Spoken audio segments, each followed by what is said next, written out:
existem profissionais que entregam produtos mais afinados, vamos dizer assim, melhores, e como todos os profissionais, né? E tem profissionais que não entregam produtos mais afinados, mais trabalhados, né? Então, na maioria das vezes, na hora de uma negociação, na hora de negociar um honorário, uma composição de valores entre arquitetos, engenheiros, e a concorrência às vezes fica injusta. Às vezes o cliente, o consumidor pode não entender bem o que um entrega e o que o outro entrega. Sim. Porque os desenhos na internet, eles são parecidinhos, eles são coloridinhos, eles são renderizados. Né? Só que por trás disso tem toda esse cuidado que eu comentei aqui, que antes de projetar você precisa estudar muito o que vai fazer, o que vai falar, quais as escolhas, quais as opções, quais as vantagens, para daí começar a fazer o projeto. Como também posso fazer um projeto copia e cola numa tarde. Eu faço um projeto aqui para você, aqui, né? Como tem muitos. É um caso, né, que eu sempre julgo quando a gente sugere 6% do valor estimado de custo da obra para fazer honorários.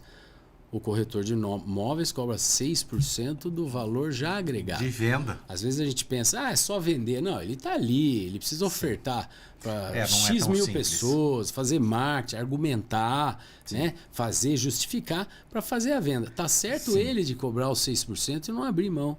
Estamos errados nós. Né? Porque você faz uma casa, você faz tudo que o corretor faz. Ainda mais, você cria, desenvolve, se responsabiliza tecnicamente.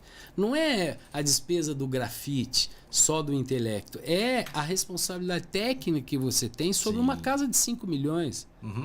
Então, uma casa de 5 milhões, se você for cobrar 6%, né, de 5 milhões, 6% para desenvolver arquitetura, estrutura, elétrica, hidráulica, interiores, acabamentos, e ficar 2 anos atendendo o cliente... Você pedir 6% de 5 milhões dá 300. Que você peça 3%. Que você peça 3%. Hoje está com dificuldade. Porque tem arquitetos que cobram R$60 o metro quadrado.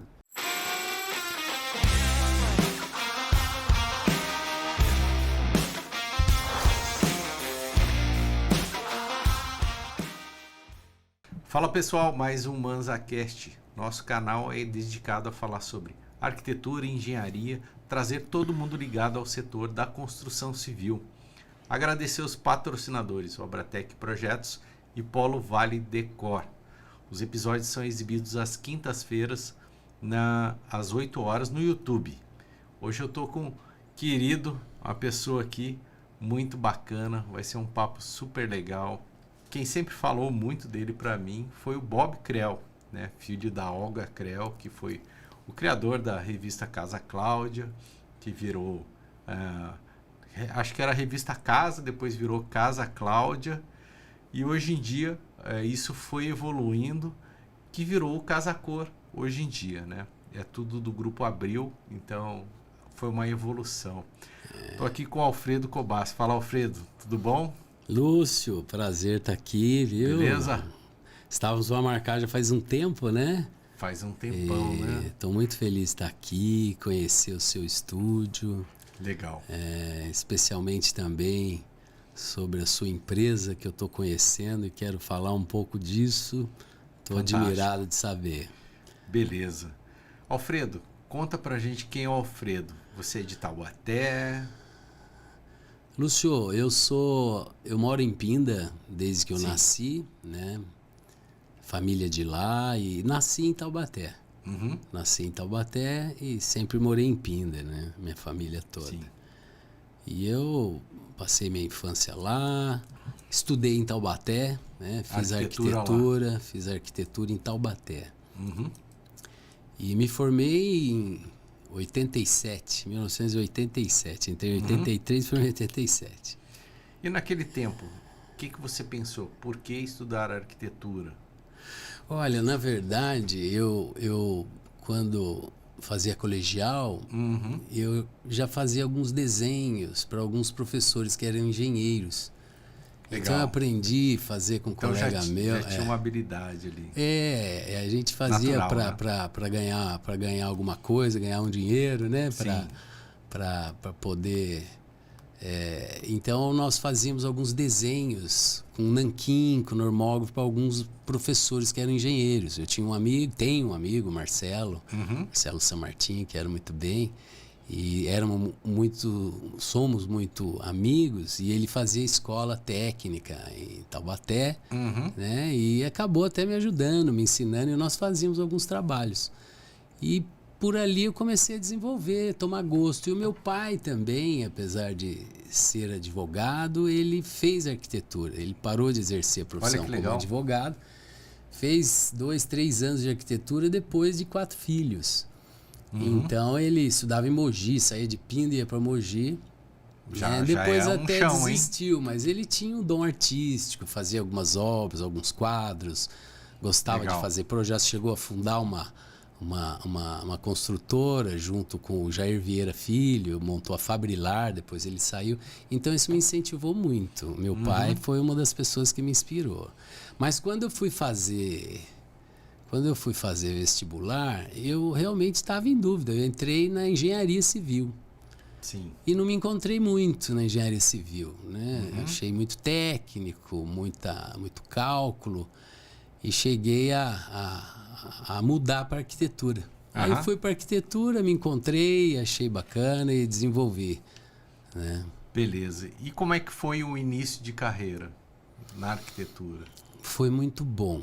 Eu sou muito comunicativo, tinha muita sede de sucesso, de trabalhar, né? Como eu disse, no colegial eu já vinha fazendo alguns trabalhos. Então eu estudei em Taubaté. Quando eu saí da faculdade, até um pouquinho antes de sair, um amigo, muito amigo, eu queria fazer um projeto de uma casa no condomínio Village Paineiras, em Pinda. Tadeu, meu querido amigo. E ele fez um desafio para nós, né? Eu vou fazer uma casa, ele é também muito comunicativo, conhecido, vou fazer uma casa, mas eu vou passar para 4, 5 arquitetos. O que eu gostar mais eu vou fazer. E eu topei, né? Para mim foi um desafio, né? Eu saindo da faculdade. E aí fiz o projeto, desenvolvi, apresentei para ele no balcão da loja dele, e ele adorou o projeto. E aí, o desenho? Eu esbocei, desenhei tudo e fui lá apresentar na loja para ele. Legal. Né? E ele gostou e aprovou o meu projeto. Assim, me senti que ganhei a concorrência, né? Beleza. Do amigo. E de lá, e esse projeto foi no próprio condomínio Village Paineiras, em Pinda. Isso em 1989. Eu me formei em 87, foi em 88 para 89, né? E aí ele construiu a casa, eu fiz a arquitetura da casa, e o senhor Renato Samartim, que era engenheiro também, muito renomado, fez a parte estrutural, cálculo estrutural. E nesse condomínio foi num momento que difundiu muito. Eu fiz a casa dele e dentro desse condomínio, ali, naquela época, teve momentos que nós tínhamos 30 placas em obra. Então minha carreira começou lá. Beleza. Eu fiz lá 30 projetos, 40 projetos e aí foi difundindo o nome, né? Fui ganhando experiência, fui divulgando e o escritório era em Pinda mesmo. Sim, mas assim, eu tenho certeza que eu conheço os seus projetos que são fantásticos, que logo no primeiro projeto o talento já apareceu ali nos traços, né? Então as pessoas deviam olhar aquela casa, falou, pô, essa casa é bacana, eu quero uma casa dessa forma. Você tem um estilo Cobas ou não?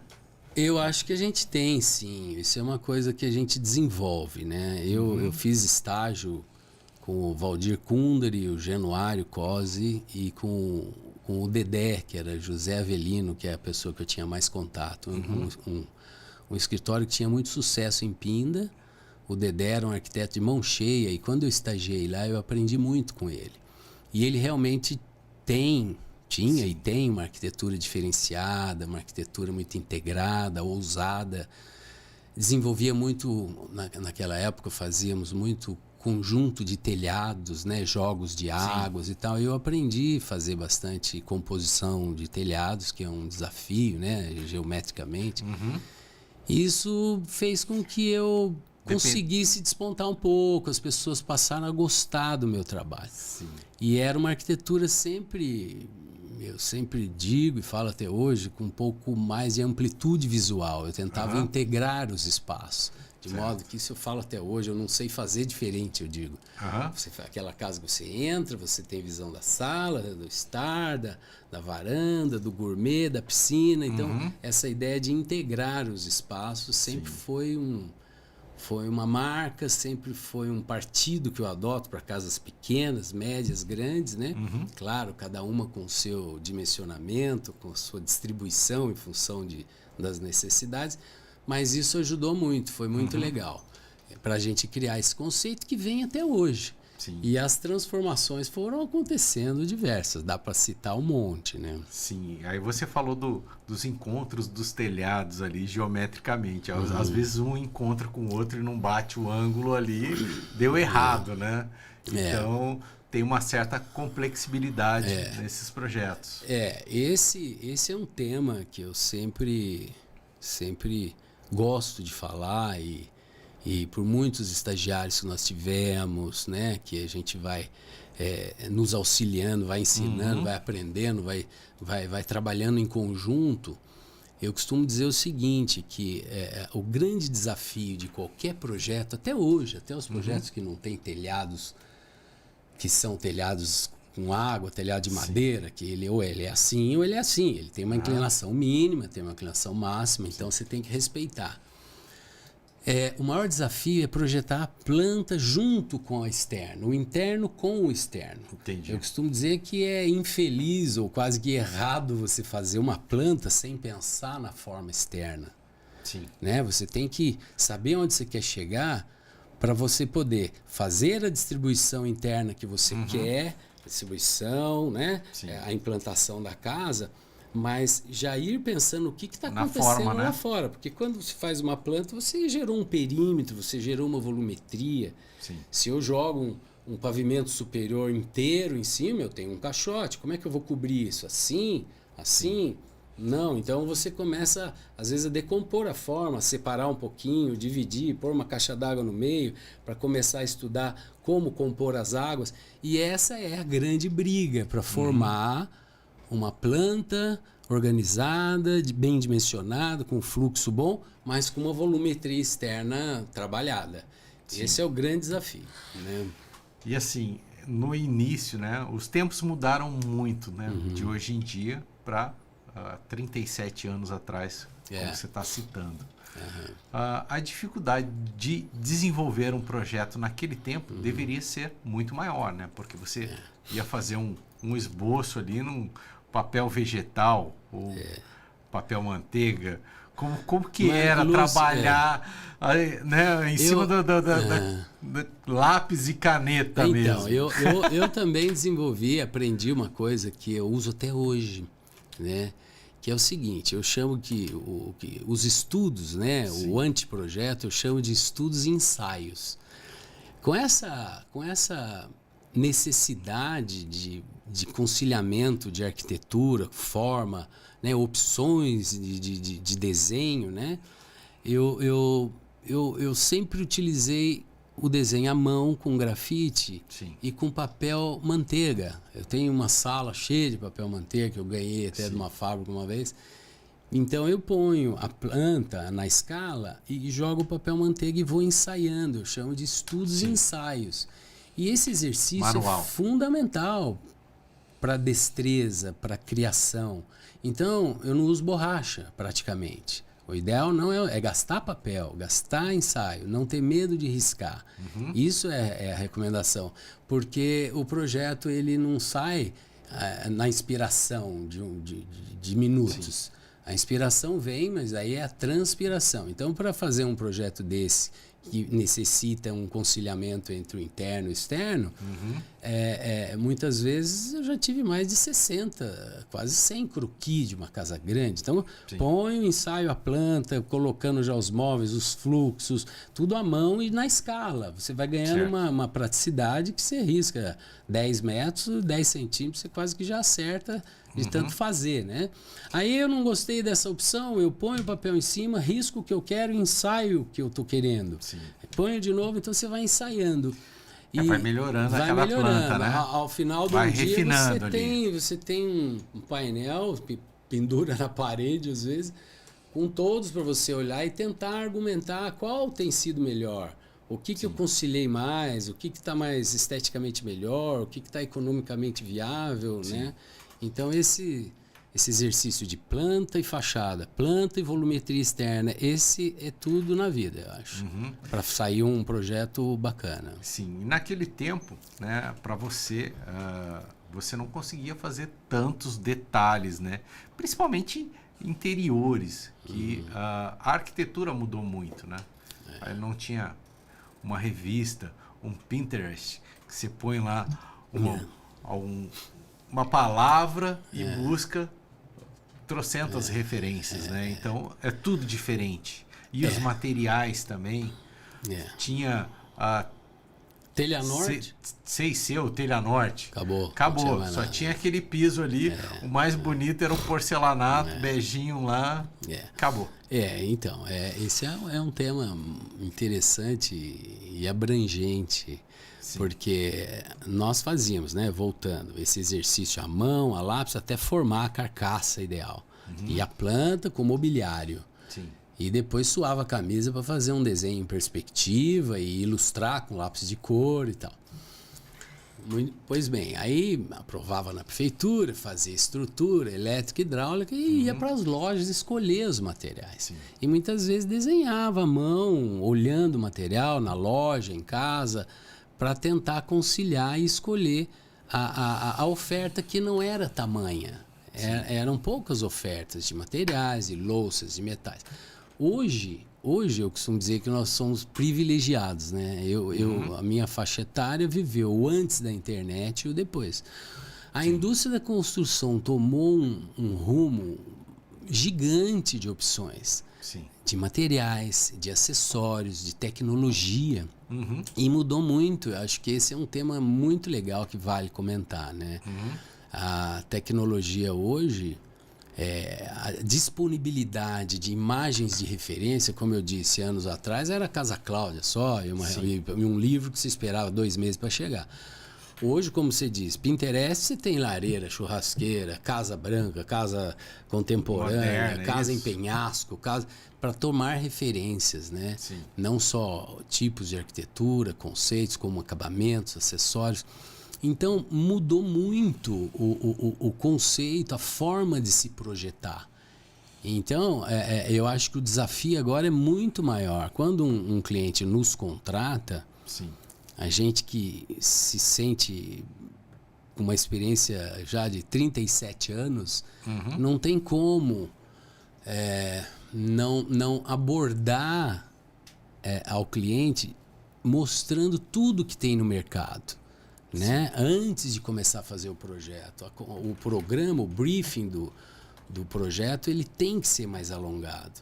Ele tem que ser mais discutido com o cliente através dessas imagens de referência de projetos que nós fizemos, de projetos de terceiros, né? Então é muito importante que seja falado de todos os itens, né? Até para projetar mesmo, você pode discutir com o cliente. Eu costumo montar o programa da casa de necessidades, que fala não só da quantidade... Antes mesmo de chegar do volume. Não, antes de começar a projetar. Monta-se o programa básico de necessidades e começa a discutir o que vai ter em cada ambiente. Quais os acessórios que eu posso utilizar no espaço gourmet, quais são os eletrodomésticos, quais as opções de churrasqueira, de forno, né? As opções de chopeira, opções de geladeiras embutidas, né? E não só isso, como climatização, adega de vinho, adegas, né? Os revestimentos, marmoraria, marcenarias, acessórios, metais. Por fim, então é uma coisa que hoje faz com que a gente tenha que abordar tudo isso. Sim. E também discutir com o cliente o estilo da casa que ele gostaria. Sim. O que a gente oferta para aquele terreno, para elucidar um terreno em desnível, um terreno com vista panorâmica. Pode-se fazer em concreto, pode-se fazer em estrutura metálica, pode-se fazer em madeira, pode-se fazer em construção mista. Sim. Né? Então a gente tem essa vantagem, mas que nos força para fazer um trabalho bom, examinar junto com ele, para tomar a decisão. Sim. De fazer o projeto, né? Então vamos fazer metal, então através de imagens de referência que a gente apresenta, que a gente mostra, eles sinalizam o que mais gostam.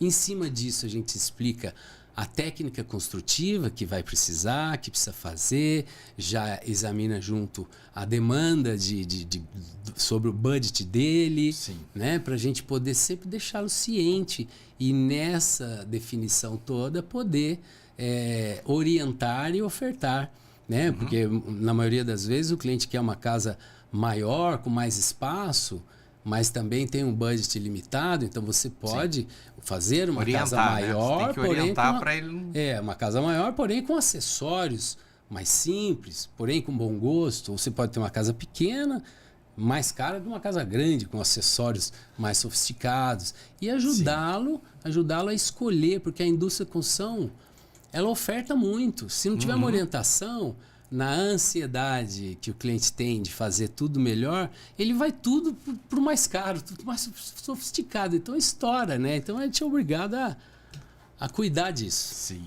É que também, né, o mais caro, o mais sofisticado e o mais bonito sempre é o mais caro, né? Ele tem o porquê de ser mais caro. Então, é lógico que todo mundo quer o mais caro, né? Mas tudo bem, né? Se você não pode ter uma Ferrari, talvez um Honda ali resolva o seu problema, não é verdade? Eu acho que para nós arquitetos, isso é uma... Dá para dizer ao contrário também. Eu acho que nem sempre o mais caro na arquitetura pode ser o mais confortável, o mais gostoso de se usar, o mais descontraído. Eu acho que eu venho pregando muitas vezes como arquiteto, vai fazer projeto de arquitetura e projeto de interiores. Essa é uma combinação que forma um produto único. Mas eu gosto de exemplificar que uma boa arquitetura é aquela que a pessoa, ele ergue e cobre a casa, ele não fez acabamento nenhum, você entra na casa, você já sente uma casa gostosa. Ou mesmo que ela esteja acabada, você abre, entra na casa, que casa gostosa, que conforto. É um piso básico, 150 reais o metro. Você olha uma maçaneta nacional, é uma porta lisa, mas é um sofá confortável. É uma parede, às vezes, de tijolo patinado, mas também contracenando com uma peça bonita de arte, né? Então eu acho que existem também muitos materiais que são excelentes, com preços ótimos também, né? Por isso que eu comentei que o conceito a ser discutido, essa ciência dessas possibilidades... É um xadrez, né? Que é o que a gente tem que falar para o cliente. Você pode morar numa casa inteiramente rústica, na beira da represa, ou seja, em qualquer lugar, integrada à natureza, com um cimento queimado, isso é possível. É claro que a gente... Tem clientes que querem desse jeito. Mas ao mesmo tempo sofisticada, né? Com um móvel bacana, com uma louça legal. Então é essa combinação que se equilibra, que há possibilidade hoje em função do mundo de opções. Né? Sim. Então você estava me contando, né, da história do desenhar ali no papel manteiga, de ter habilidade, né, o talento para o desenho. Né? Isso... talvez afunilava o mercado ali da arquitetura para as pessoas mais realmente talentosas no desenho. Hoje em dia, com a informática, com os projetos em 3D, imagens renderizadas, isso generalizou muito o mercado da arquitetura, né? Olha eu polemizando aqui, hein? Não, jogando na fogueira. É legal. Eu acho que a tecnologia não tem volta. Ela é coisa maravilhosa, sem os programas, os softwares que a gente usa hoje, A gente não se vê mais sem eles, né? Sim. Mas nenhum programa tira a criatividade, a experiência e o bom gosto, a perspicácia para você poder eleger aquilo que você quer. O fato isso é um tema que eu acho bacana, que eu tenho vontade de falar das experiências que a gente tem, aquela ideia de que eu estou escrevendo algumas coisas, né, sobre experiências vividas e tal. Sim. Comenta aí sobre o que você está escrevendo.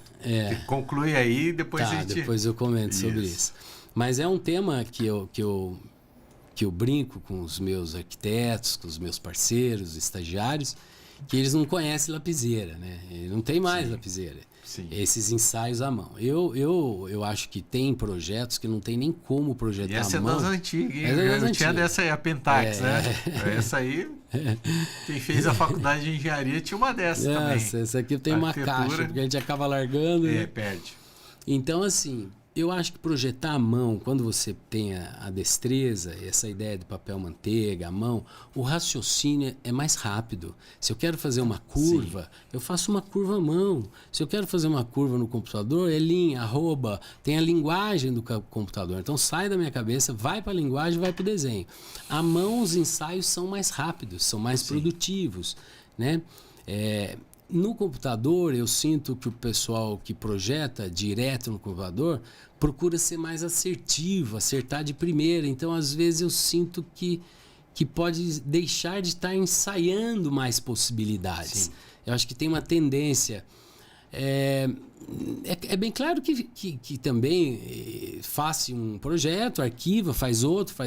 Por um lado, existe a facilidade...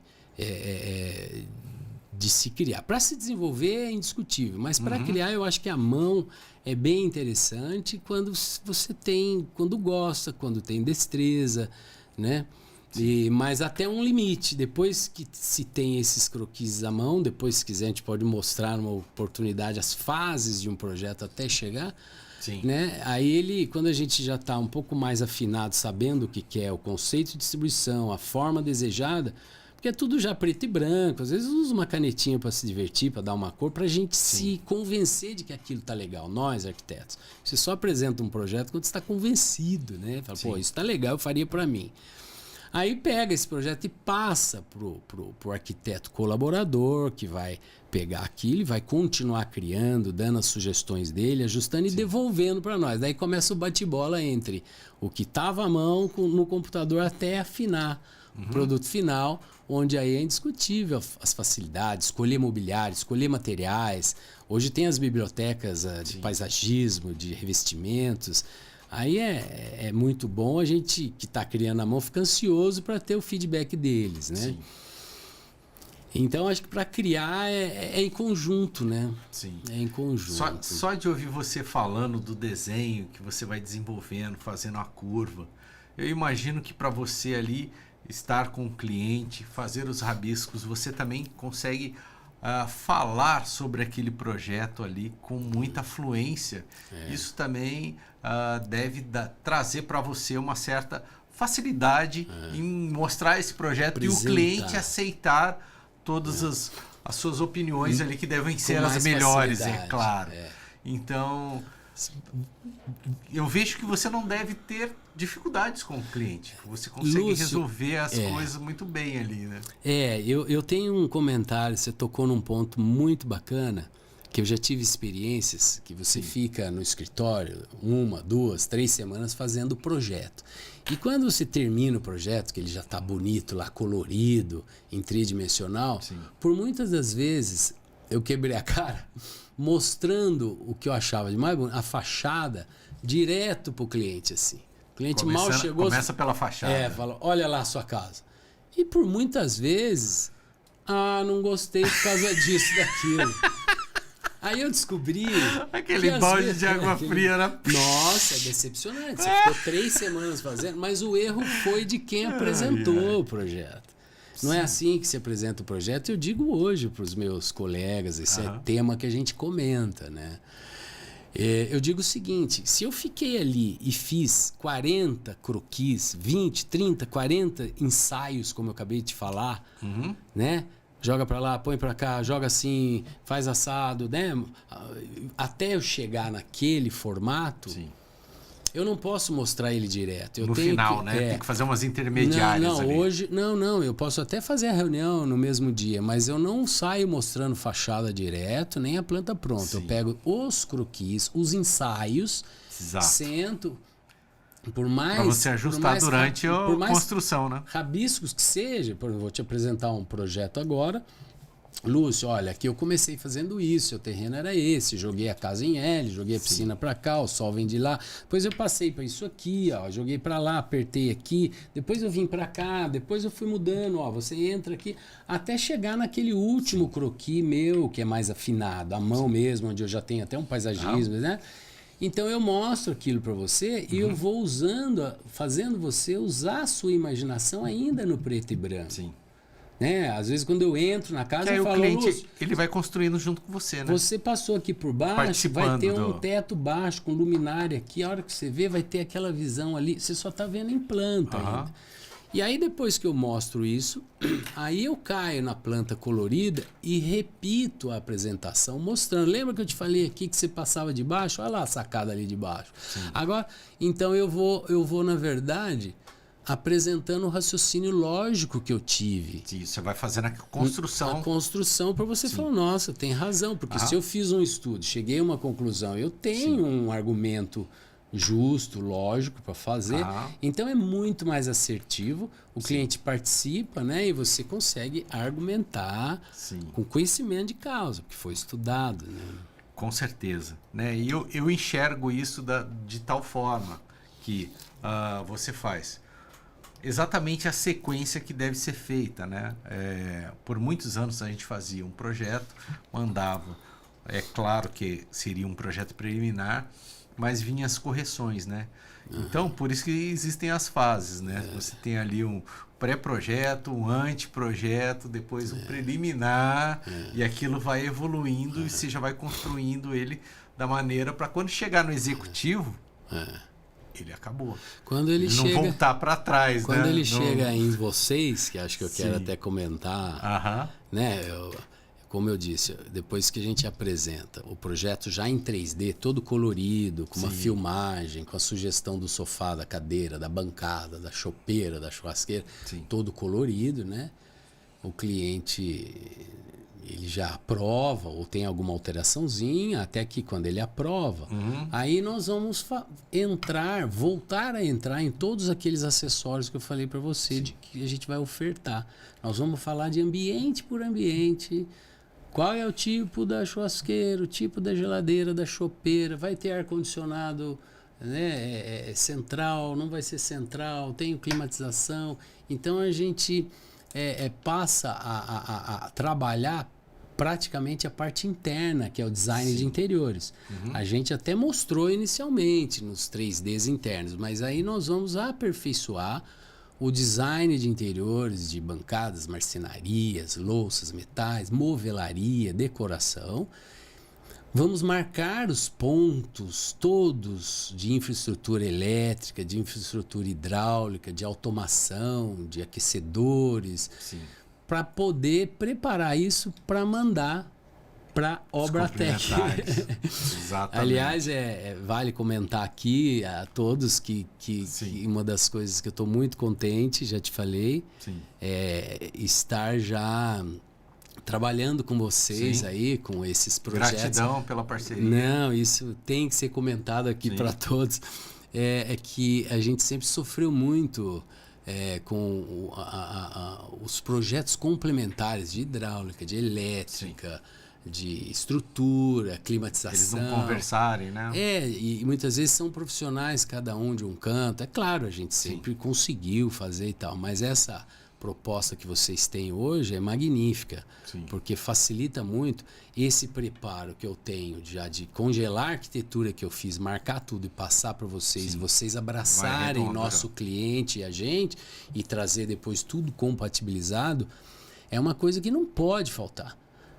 Não pode faltar porque esse é o conforto, é a qualidade de programação para o cliente, para execução de obra, para engenharia. Então isso é muito bacana. a gente não consegue evoluir, fazer uma boa obra se não tiver engenharia, Exato. não tiver complementares planejamento. ali perfeitos, né? Para acompanhar uma boa arquitetura também, né? Então, você vai precisar de todos os ingredientes ali bons para o cliente não ter dor de cabeça. Todo mundo fala de dor de cabeça em obra, né? Mas se você tem uma arquitetura legal, um projeto legal e vai ter uma empresa que vai fazer a sua obra de confiança também, você vai pelo menos minimizar muito esses problemas de obra, né? Então, tem algumas obras que o cliente não se envolve também, né? Entrega numa empresa que ele confia, o profissional pode acompanhar aquela execução e tudo sair perfeitamente ali, conforme o projeto.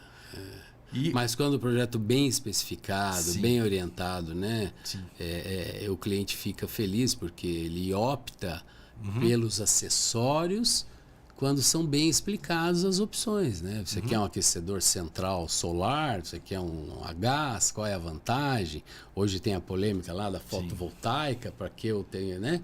Então, esse apoio que vocês dão... Cara, a fotovoltaica é muito boa, né? É polêmico agora, né? Se a gente tem que usar aquecedor solar para água, se eu tenho energia na fotovoltaica, eu posso usar chuveiro elétrico, desde que ele tenha uma boa pressão. Mas aí você vai ter que aumentar a capacidade do fotovoltaico, porque o chuveiro ele tem uma potência alta, em 7.500, né? 9.000 watts no chuveiro. Então, o ideal é ter um aquecimento de água solar e também o fotovoltaico para você economizar nas outras coisas de energia e dá bastante economia. Dependendo da demanda, né? Para fazer porque essas casas em condomínio, né? Que são a maioria dos projetos são casas em condomínio, casas de 300 metros para cima, né?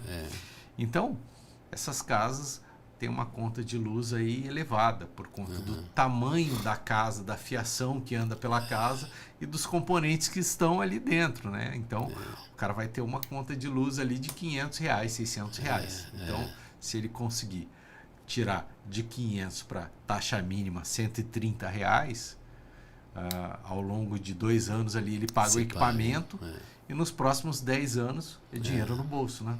Então, fora a contribuição com a natureza e tal, né, de energia, que você está sendo um gerador de energia. Então, excelente muito bacana isso. Isso aí. Mas você estava comentando sobre o livro, né, que você está escrevendo. Está virando uma lenda já, mas eu comentei com você, né, que eu me formei, praticamente não fiz curso, nenhum aperfeiçoamento. Meu aprimoramento foi no trabalho mesmo. Mas trabalhou muito, né? Trabalhei muito, são 37 anos e eu posso dizer que eu não fiquei sem trabalho. Nunca me vi sem trabalho, sem ter o que fazer. Que maravilha, hein? Foi uma benção mesmo. Eu também, nunca fiquei sem. Isso foi muito legal. Claro, tive as minhas folgas, tive as minhas viagens, mas sempre com encomenda, hora um pouco mais, hora um pouco menos. E eu encarei de tudo. Eu queria ter sucesso, aprender, ganhar dinheiro, fazer minha vida, né? Sou de família simples, classe média simples, né? Sim. Então eu tinha essa vontade e sou muito grato. Então eu fiz muito projeto residencial, depois eu fiz projeto de centro cirúrgico, fiz projeto de hotel, fiz projeto de loteamentos, fiz projetos de prédios, clube, né? Então eu fiz um... O loteamento ali é uma disciplina totalmente diferente, né? Tem as ruas, os níveis. Tem todo o processo de urbanização e tal. Então eu fiz de tudo um pouco. E também, não só o que eu até recomendo para os nossos colegas, né? Que a nossa profissão nos dá a chance de trabalhar em alguns segmentos dentro dela, conforme você tem a chance. Sim. Então, eu fiz gerenciamento de obra, eu fiz incorporação, construímos, eu mesmo, com o engenheiro José Maurício, que é meu cunhado, que colaborou muito, foi um super parceiro na época. Então a gente fizemos bastante gerenciamento de obras, né? Fizemos incorporações e depois eu fiz muito também execução de casas. Sim. Casas a preço fechado. Então eu recebi um cliente, faço até hoje algumas, né? Sim. O cliente vem, você não me entrega pronta. Então, além do projeto, a gente faz a obra. Sim. Com um memorial descritivo, com especificação de todo o projeto, com plano de pagamento, com valores e tal. E quem se aperfeiçoou muito nisso foi a Rose, minha mulher. Independente de ser minha mulher, uma profissional dedicadíssima. Sem ela eu não teria chegado. Não trouxe a Rose aqui para mandar um beijo para a Rose, para minha mulher que é linda. Sim. E sempre colaborou, minha sócia, independente, sim, uma profissional de mão cheia que você fala, ela já sai fazendo. Tem uma capacidade de produção incrível. Ela é economista, administradora e gesta toda a nossa empresa e praticamente se especializou em execução de obra, arquitetura, gestão, sim, tem muito bom gosto. Então aí eu comecei, nós fizemos mais de 50 casas durante os últimos 25 anos, casas boas, bacanas, sim, que nós entregamos prontas. Então era uma segunda empresa nossa, a nossa construtora. Entendi. A gente brincava que era a nossa construtorinha. E isso foi bem bacana. Eu estava falando... Mas preço fechado mesmo? Chave na mão? Preço fechado. Eu fiz bastante gerenciamento e preço fechado. Com as variações... Na pandemia ali... Com as variações com as intempéries, né? Econômicas que o país sempre teve. Então a gente foi muito feliz nisso. Então eu exercitei. A pergunta foi, né? Sobre... você me perguntou sobre... Eu falei do livro, lá no início, né? A gente deu aquela volta, mas beleza. Mas aí o que eu queria dizer é que... Até quando você me perguntou agora, eu falei o que era mesmo. Com a vontade de escrever alguma coisa, de marcar e escrever um pouco sobre a nossa história, sim, eu, em função de todas essas experiências que a gente teve em projeto, construção, como se colocar no mercado, como atender cliente, técnicas de desenho, como subir no telhado. Estou brincando. Né? Como subir numa escada e não cair. Eu estou brincando até. Mas eu comecei a tentar... Mas o telhado ali, ó, você falou tá brincando, mas o telhado, se o cara pisar errado, ele quebra a telha. Quebra, tem que saber andar. Tem que saber, tem que lugar certo para pisar. Tem que saber. Então eu comecei a escrever essas experiências, algumas crônicas, algumas passagens que eu tive, que soma muito, sim, aos mais novos. Além de ser divertido de ouvir, é uma coisa que eu acho que traz um otimismo muito grande para quem está começando. Sim. Né? É um livro um pouco provocativo à faculdade de arquitetura, aos estudantes. Sim. Né? Inclusive...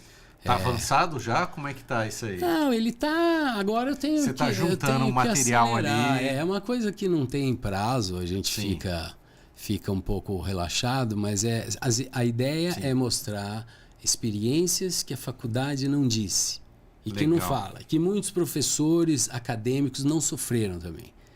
Por isso que hoje eu acho que os professores têm o valor dele tremendo de ensinar, né, toda a base.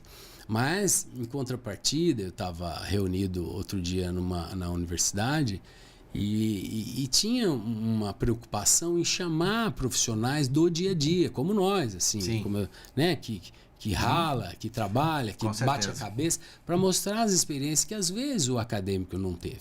Ele tem muita informação que nós não temos, né? Mas nós temos muitas que vão ser úteis. Então a ideia era essa. Os alunos ali, com certeza. O nome do livro depois eu conto.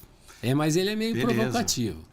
Beleza. Se precisar uma contribuição também, eu tenho muita história para contar, viu? Nossa, muitos projetos aí. Ele é para deixar o pessoal assim curioso para ver os mais novos e tal. Estou muito ansioso, mas eu quero ver se eu pego firme e tem que ter apoio de alguém também para fazer uma coisa. A inteligência artificial hoje está ajudando muito, né? A gente ajuda bastante. Aprimorar a escrita, né? Desde que saiba perguntar bastante, né? Quando você pergunta o que você quer, ele ajuda muito, né? Sim. E hoje em dia, né? A gente teve uma evolução da arquitetura. Muitos condomínios foram criados, né? Eu, desde que me formei, antigamente as casas não eram em condomínios fechados, né? E com o tempo foi surgindo um condomínio, outro condomínio. E isso virou um mercado da arquitetura e esse mercado foi cada vez se expandindo. São José dos Campos é um exemplo. Acho que Taubaté também é uma cidade de muitos condomínios, né? Que é o seu mercado maior é Taubaté, né? A gente tem feito muita coisa. São José, Taubaté, região de Campinas, Piracaia. Então vai longe aí. Tem bastante coisa. Região litoral, tem empreendimentos, prédios, tem feito muito. A gente tem feito também muita formatação de produtos, como para construtoras. A gente ficou especializado também em função da quantidade de empreendimentos que a gente formatou. Por exemplo, criar um conjunto de edifícios, né? Um conjunto de condomínio horizontal, que é uma outra pegada que é importante também a qualquer momento comentar, que você não faz só para ser bonito. Ele tem que ser bonito, tem que ser apetitoso para quem constrói, para ter resultado, tem que ser apetitoso para quem compra. Resultado financeiro, então, né? É um para o produto empreendedor que tem que agradar e para o cliente final. Terrenista, cliente final, construtora, banco que muitas vezes se envolve para gerar financiamento. Então é um tema interessante também. É um produto, é arquitetura como produto. Incorporação aí, né? Essa área de incorporação. Arquitetura como produto, né? Mas os condomínios que você perguntou, isso foi um bem, um mal necessário, talvez. Sim, né? Com certeza. Porque seria muito melhor se não fez a evolução da arquitetura ali, junto com a modernidade chegando ao mesmo tempo. Eu acho assim, os condomínios, vamos voltar até um pouquinho lá atrás. Por que condomínio? Por um problema social, né? Problema de segurança. Sim. Então, o problema de segurança foram os que podem mais, começaram a fechar glebas diárias e virar condomínio. Isso foi elitizando, né? Porque quem pode morar em condomínio é mais caro, tem portaria, tem algumas despesas que já não é mais a prefeitura que faz. Sim. Então começa a elitizar mais e ali começa a concentrar os melhores projetos. Para os arquitetos é bom fazer casa em condomínio. Para nós é bom fazer casa em qualquer lugar. Mas em condomínio acabou concentrando né, obras mais... Público-alvo ali, né? Público-alvo. Isso faz com que fique mais caro para morar também. Tem outras desvantagens, falando num âmbito assim social, né? Certo. Mas foi a oportunidade de ter espaços super lindos, bem projetados, né? Tem condomínios maravilhosos e só poderiam ser abertos, né? E não ter insegurança, né? Não ter insegurança de condomínio aberto, ou a cidade toda poderia ser um condomínio. Sim. Né? Aí nós vamos entrar em outro campo. Verdade. Olha, agora eu vou colocar você em mais uma fogueira aqui, hein? Hoje eu tô... Manda bala. Agora eu já tô tranquilo. Com a evolução da arquitetura, muitas faculdades de arquitetura, muitos arquitetos no mercado, né? Então, o Alfredo Cobas, com 37 anos aí de carreira, muitos projetos, muito profissionalismo no mercado, né? E aí o cliente vai te contratar o preço do Alfredo Cobas, né? Não vou nem colocar preço, né? A valorização do profissional. A valorização do profissional ali, né? Então, se existe uma canibalização do mercado, nossa, acertei a palavra, porque ou uma desvalorização, até deu um nó né? Então, profissional, né? Porque todo mundo está querendo um pedaço, seu pedaço ao sol ali, né? Lógico. Mas existe uma desvalorização profissional junto com isso. Você me pergunta o que eu sinto sobre isso?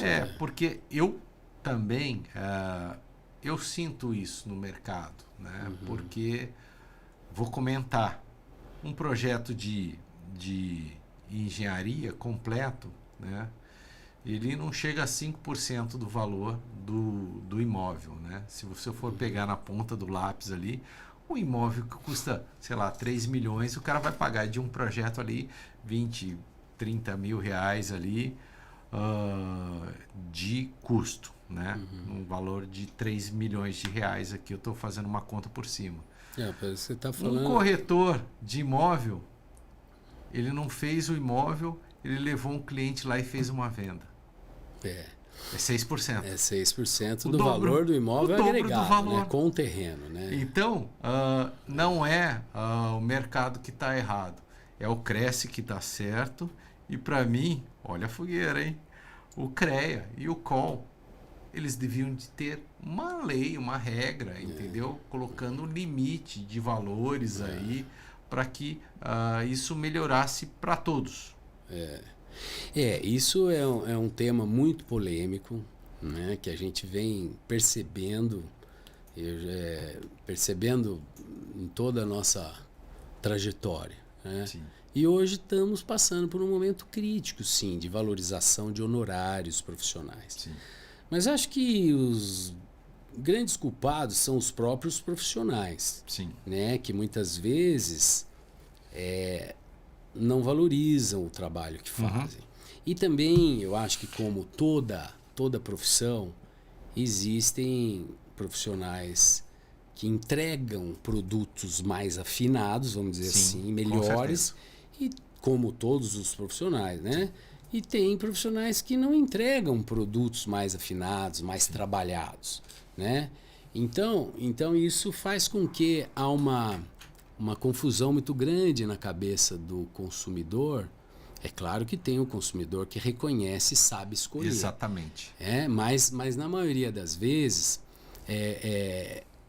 na hora de uma negociação, na hora de negociar um honorário, uma composição de valores entre arquitetos, engenheiros, e a concorrência às vezes fica injusta. Às vezes o cliente, o consumidor pode não entender bem o que um entrega e o que o outro entrega. Sim. Porque os desenhos na internet, eles são parecidinhos, eles são coloridinhos, eles são renderizados. Né? Só que por trás disso tem toda esse cuidado que eu comentei aqui, que antes de projetar você precisa estudar muito o que vai fazer, o que vai falar, quais as escolhas, quais as opções, quais as vantagens, para daí começar a fazer o projeto. Como também posso fazer um projeto copia e cola numa tarde. Eu faço um projeto aqui para você, né? Como tem muitos. Então eu acho que está havendo um problema muito grande de desvalorização somado com essa... Tem alguns, eu vou até melhorar aqui. Tem alguns, não tem muitos. Mas é um caso, né, que eu sempre julgo quando a gente sugere 6% do valor estimado de custo da obra para fazer honorários. O corretor de imóveis cobra 6% do valor já agregado. De venda. Ótimo, ele está certo. Não é nem o valor de construção. E o corretor, às vezes a gente pensa também, eu quero valorizar a classe. Claro. Às vezes a gente pensa, é só vender. Não, ele está ali, ele precisa ofertar para X mil pessoas, fazer marketing, argumentar, né? Fazer, justificar para fazer a venda. Tá certo ele de cobrar os 6% e não abrir mão. Estamos errados nós. Né? Porque você faz uma casa, você faz tudo que o corretor faz, ainda mais, você cria, desenvolve, se responsabiliza tecnicamente. Não é a despesa do grafite, só do intelecto. É a responsabilidade técnica que você tem sobre uma casa de 5 milhões. Então, uma casa de 5 milhões, se você for cobrar 6%, né, de 5 milhões, 6% para desenvolver arquitetura, estrutura, elétrica, hidráulica, interiores, acabamentos, e ficar 2 anos atendendo o cliente, você pedir 6% de 5 milhões dá 300. Que você peça 3%. Que você peça 3%. Hoje está com dificuldade. Porque tem arquitetos que cobram R$60 o metro quadrado. E aí tem que puxar a orelha dessa turma, né? Valorizar, fazer campanhas de conscientização. Eu falei na forma do corretor de imóveis, que é um exemplo, né? Claro, eu Mas entendi. Um outro exemplo disso é um advogado, né? Faz uma petição para mim. Tabela da OAB, a petição é, sei lá, R$2.000, R$1.500. Ele falou, tabela da OAB. Entendeu? Então tinha que ter a tabela do CREA e a tabela do CAL. Seria agradável, né? Dali para cima. Existe uma tabela, mas até ela ser praticada, eu até entendo, tem o pessoal mais novo que precisa se lançar, precisa fazer, precisa ganhar dinheiro. Então, na concorrência, acaba abrindo um pouco mais. Sim. O que a gente talvez precisasse fazer é conversar mais com todo mundo, fazer campanhas de conscientização, né? E que o arquiteto, o engenheiro, o profissional, argumente mais o produto, acredite mais, prometa mais, porque daí ele vai ter uma entrega mais... Ele vai ter mais coragem de cobrar quando ele entrega uma coisa mais desafiante, né? Sim. Também... olhando de um lado positivo disso, se tem, né? Mas na minha visão tem. Por quê? Você, Alfredo Cobas, por exemplo, né? 37 anos de experiência. Então, você acaba filtrando o cliente que está chegando. Naturalmente. Porque o cliente que quer ficar... como se diz, se ele não tem dinheiro para o projeto, ele não vai fazer a casa. Então, talvez não seja o seu cliente. Eu costumo dizer que todo cliente entendeu? Tem o seu arquiteto, todo arquiteto tem o seu cliente. Depende da entrega. Exatamente. Eu também não recrimino um cliente que quer uma coisa básica, uma coisa rápida. Sim. Né? Tem que comparar os produtos bem comparados. Né? Se for fazer uma casinha rápida, não precisa de tanto detalhamento, não precisa de tanta coisa.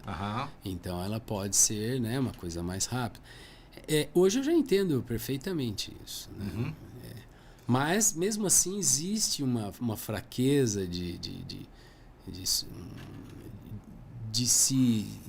se valorizar mais, assim, de um modo geral, né? Isso que a gente está falando. Eu sinto isso, já tive oportunidades que a gente conseguia ser mais bem remunerado pela entrega. E hoje a gente entrega até mais, porque a tecnologia exige, materiais. Hoje o cliente sabe de tudo, você tem que saber mais ainda. Você tem que se dedicar mais. Você entrega mais, mas está cobrando menos. Vamos em frente, né? A gente vai se adequando, né? E criando outros produtos dentro da própria arquitetura, engenharia, constrói para vender, né? Faz empreendimentos, né? Então a gente tem que ir tentando, na verdade, se virar. É verdade. Para manter a empresa. Olha, eu não tô fácil hoje, hein? Para manter um time de só profissionais. Só batata quente eu tô jogando aqui. Aliás, quero agradecer o time, os arquitetos que sempre colaboraram com o nosso escritório, com a Cobas Arquitetura. Estimo todos, tenho muito carinho, sou amigo de todos. Eu sou muito grato. Beleza. Aproveitando aí os 37 anos de carreira, né? Muito talento aí, começou trabalho, né, desenhos à mão. O que você diria, né, para quem está começando na carreira ou que já está há um tempo na carreira, mas assim, legal esse podcast que eu assisti com o Cobas, tal. O que você diria para ele? Qual que seria o caminho? Se você começasse de novo hoje, eu sei que você construiu o seu caminho, mas assim, se alguém pudesse, se você fosse alguém para dizer, né, para essa pessoa o que fazer, a dica de ouro. É um desafio, é uma pergunta difícil, mas eu acho que eu diria assim, muita coragem, muita fé, acredita em você, acorda pensando em arquitetura e dorme pensando em arquitetura, né? Tem um ditado que fala assim, que eu aprendi até... É engraçado que a arquitetura você não vê se fechar os olhos, mas você sente porque você pisa. Então, se você olhar, tudo é arquitetura, é design. Né? Mas assim, tentando aprofundar um pouquinho, eu acho que a pessoa tem que acreditar e tem que estudar, não ir fazer muito curso, não, sabe?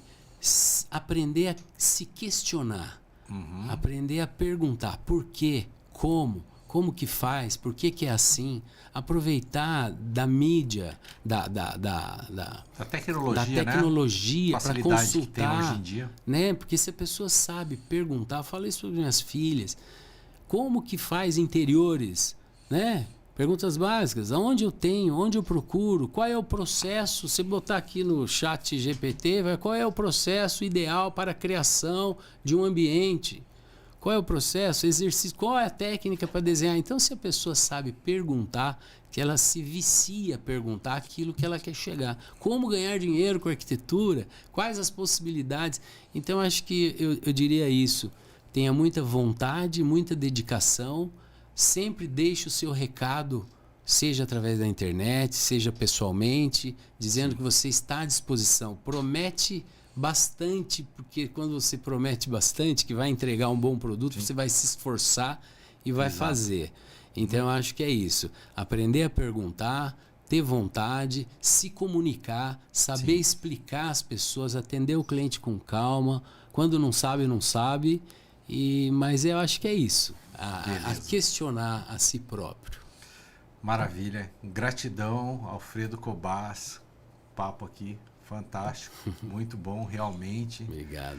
Gratidão também pela nossa parceria, né, de você dar a oportunidade de poder fazer os projetos complementares para você aí. E obrigado mesmo, né?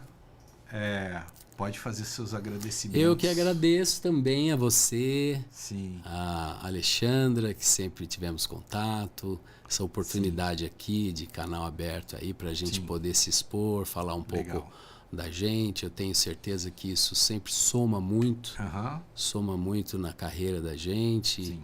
E é um prazer enorme. A gente sai daqui leve de poder falar um pouco, né, para as pessoas. E eu sempre quero estar à disposição a você, agradecer a todos os colaboradores da minha vida, os nossos clientes, a oportunidade. E vamos seguir em frente. Tem muita coisa para fazer, tem novidades aí em lançamento, coisas no litoral, coisas aqui, né, na estrada de Campos e alguns produtos que a gente sempre está fazendo. Maravilha. Eu fico à disposição também para receber vocês lá. Viu? Maravilha. E quem quiser contratar a Cobas Arquitetura? Só me contatar no Instagram, ou no nosso telefone, sociais, né? Nas redes sociais, ou no meu próprio celular, que está divulgado aí em diversas redes, mídias, né? Eu divulgo o próprio celular. Hoje o WhatsApp funciona, né? Então é muito fácil, estou à disposição.